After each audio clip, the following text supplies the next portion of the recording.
Hey guys, welcome to the Rise Up Network. Again, I'm Lee and this is Nick. And make sure you subscribe to us on YouTube, the Rise Up Network, and also like us on Facebook, Rise Up ATL. And we're going to jump right into free agency today. We think the biggest news is not all these bigger name signings. It's basically this signing of Brian Banks. It sounds, the story is just absolutely amazing, and it sounds great to me, and I'm glad that this guy's going to get another chance. Yeah, this is a kid that at 17 was falsely prosecuted for rape and spent almost 5 years in jail and on house arrest. He was set to be the next big thing at middle linebacker, had a full ride at USC, and coincidentally, Pete Carroll was the coach at USC at the time that had offered him the full ride, and he is now the head coach of Seattle. And he invited Brian to try out, I think it was last year, for the Seahawks. Didn't quite make it. He spent a year in the UFL, I think it was, and he played linebacker there, a lot of special teams. So this is his first chance to really get a chance at making his spot in the NFL. He was dead set on making the NFL as a kid, and unfortunately he had part of his life taken away. But he's going to get his second chance, and we're pretty thin at linebacker, so he could make the team. I don't expect him to make it as a starter by any means. I mean, when you're out of the game for that long in a game that changes so much year to year, the physical demand, though, on the other hand, he hasn't taken nearly the hits. So he's got a lot left in the tank, I think, and you're definitely going to get his A game, because when you've gone to prison and you weren't supposed to, and it wasn't. If you watch the case and everything, it's an amazing story. He's got a lot of motivation, and I think he's going to give it his all. He's not going to not make the team because he's not going to give it his all. He's going to give it everything he's got. And I expect him to make maybe a special teams role, maybe back up to Keem Den at middle linebacker. That's what he was playing. But I'm anxious to see him on the field. I want to see how he moves and see how much improved he is, since he's been out of football for a little while. Yeah, apparently I was living under a rock. I didn't even know about Brian Banks. I didn't know about the story, and so he was catching me up to speed. And I watched the video, and I was just like, wow, this guy's amazing. What was really crazy is one of the interviews I watched, they asked about him, going back after her, going after a civil case and stuff, and he doesn't want any of that. He just wants to play football, and he's just focused on being free, which is just absolutely amazing. If I spent 5 years in jail, when I came out, I think I'd have something different on my mind. I would want to be compensated, but I mean that just shows what kind of person this guy is. He's just wanting to be free, and he's thankful for this opportunity and stuff like that. So I'm excited to see what he does. It should be awesome. It should. Okay, guys, so we'll move on to our next free agent signing, and that is, of course, Osi Umenyiora. What's really cool about that is this guy does have some Super Bowl experience, and he's won the Super Bowl with the New York Giants. Twice. Yeah, twice, 2 times. So, that's exciting, and we're going to have a Super Bowl, winning caliber person on our team who's going to be able to provide maybe a little bit more leadership.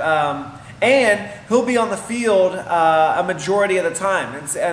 We lost John Abraham. He wasn't always able to be on the field, so Osi's going to be on the field majority of the time, caused a lot of turnovers last year. I think he had 10 forced fumbles last year. It may have been 10. So that's, I think, his play, he's a great player. He's been consistent, but also that veteran leadership and somebody on our defense as a leader who's been to the big show, and that's what we're so close to being at the Super Bowl, and he's done it, and he did it twice. I think that the most important thing about this signing is that even though I believe that John Abraham is probably the better pass rusher at this point in their career, John missed 33% of the snaps on defense, and that's a big chunk. And Osi's not going to miss that much on defense. He's going to be on the field, and when you have a player like this, that's your best rusher, and I believe that Osi right now stands as our better rusher, more so than Croy. He needs to be on the field, and he needs to be on the field as much as possible. And I think this one will in turn help us a lot. I mean, our offense is going to be set scoring touchdowns and stuff. We need the defense to be able to come on the field, cause turnovers, and this guy does it. Yeah, so, and we also need some of those other guys to step up, like Massaquoi. Babineau's been real consistent for us in the middle.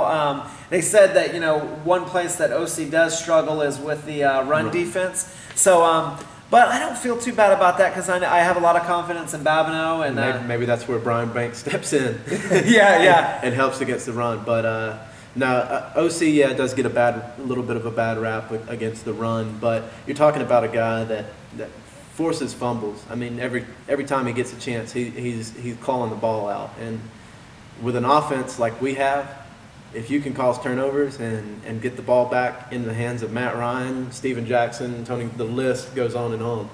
It's only good for the Falcons. Yeah, so, and remember, free agency isn't over, so there's other people out there that could complement our defensive line. So, but up to this point, all we've signed is Osi Umenyiora, so we're excited about that, and it's good to have some Super Bowl winning people on our team. Yeah. All right, guys, so we'll transition from free agent signings to some of the free agents that we lost. Unfortunately, we lost Brent Grimes. He took a 1-year, $5.5 million deal with Miami. So, we wish him the best. And then also, just as it stands today, we also lost Tyson Clabo. So you can go ahead and talk about who's going to fill in for Tyson Clabo.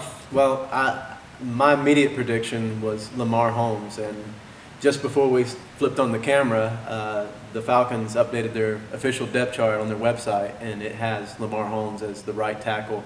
Now, this is a guy they took out of Southern Miss last year in the 3rd round.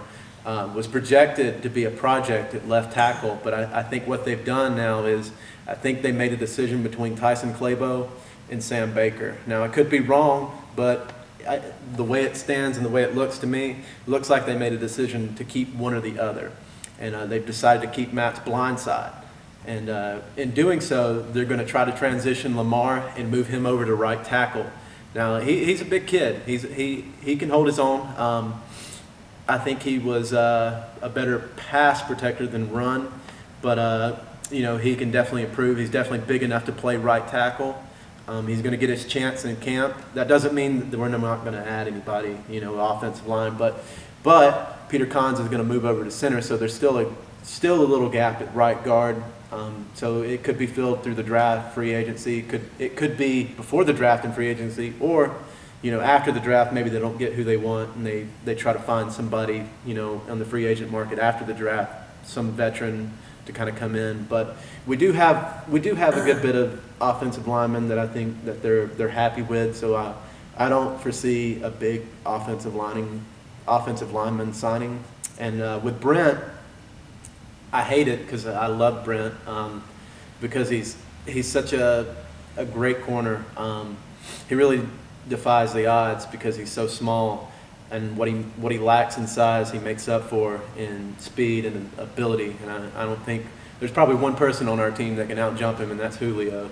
And I wish him well in Miami, but it looks like Brent's moved on, and the Falcons have moved on as well. And before anybody makes any assumptions with the compensation picks too, you'll have to keep in mind that we signed Osi Umenyiora and Steven Jackson. So losing Brent Grimes to free agency doesn't necessarily mean that if he goes to Miami, plays great, that we're going to get another 3rd round compensation pick or a 4th round. It's hard to distinguish what those compensation picks are going to be because when you sign a free agent, it kind of balances out and you lose that compensation pick. And with Tyson Clabo, when they cut a player, he's cut. It's not a free agent. So if he signs somewhere, we're not going to get a compensation pick for him either. Yeah, my natural tendency on these two losses was to freak out a little bit, and he kind of calmed me down because he was saying, Thomas Dimitroff has always had a plan, and with him and stuff, I do feel confident that we'll be just fine. And also with Tyson Clabo, we've taken 2 hits to our offensive line, Tyson Clabo and then Todd McClure retired. But on the flip side, we got Tony Gonzalez back. Matt Ryan's always done a good job of getting the ball out of his hands quickly, and we have a running game to where they can't just they can't sell out on one certain thing because we can hurt them a lot worse than we could last year. With the running game, it started to die down, and I think you saw signs of that the previous year. So with Steven Jackson, they have to keep an eye on him. And if they do focus too much attention to him, then we're going to burn him, with Julio Jones, Roddy White, or Tony Gonzalez. So, it's not as big of a deal as I made of it and stuff like that. You gotta free up some money. And Matt Ryan, it looks like, will probably be redoing his contract, which should free up some things and stuff. So it's not as bad as it looks and stuff as far as the defense. Yeah, with Thomas, you never know. I mean, it's crazy. They keep things under wrap in Atlanta. They don't want anybody to know what they're doing. And they should want it that way. You don't want other teams to know the moves you're going to make and the signings you're going to sign. You want to catch them by surprise, and they do have a plan. Sometimes it's tough as fans when you see Tyson Clabo and Brent Grimes go because it's those are two fan favorites, I would say, especially Brent. Oh, yeah. If you know any of the players on the offensive line, you know who Tyson Clabo is, and he's made one Pro Bowl with us. But he's made 100 starts. I mean, I wish both of them the best of luck in their NFL careers. And who's to say that Tyson doesn't, go to the open market, find out that it's not, what he thought it would be. Maybe he comes back for a restructured contract. Who knows? But you just have to trust in what Thomas Dimitrov's built. Since 2008, we've been pretty good, and we've been progressively moving forward. And it feels good, and now is not the time to back out and you jump ship. We're moving forward. There's a lot of free agents that are still available. John Abraham, Richard Seymour, Harrison from the Steelers. There's a lot of guys that are still out there that are still available, and they might be Falcons. Next year. Who do you think we should sign? We would love to hear from you. Leave it in the comments below. We'll talk about it. One of the signings that I would like to see is Richard Seymour. I think he lives here in Atlanta. He's familiar with the area. Just like Osi, this would be a transition easy for him because he's already here. So we would love to hear who you want to sign, or your opinion on Osi, your opinion on Brian Banks. Give us a shout. Let us know what you think. And I guess leave them in the comments, and maybe we'll upload some more videos. Maybe we'll talk in the comments. But we definitely want to hear from you guys. Yeah, so remember, guys, it's Rise Up ATL is our Facebook page. Like it, leave comments there. But we also definitely need you to subscribe to our YouTube page, and that is the Rise Up Network. So please subscribe to that and leave comments there too, and we'll get back to you also on there. And thanks for watching. And the next one will be mock draft, and it'll be done sometime later this month. So stay tuned for that one. Thanks for coming.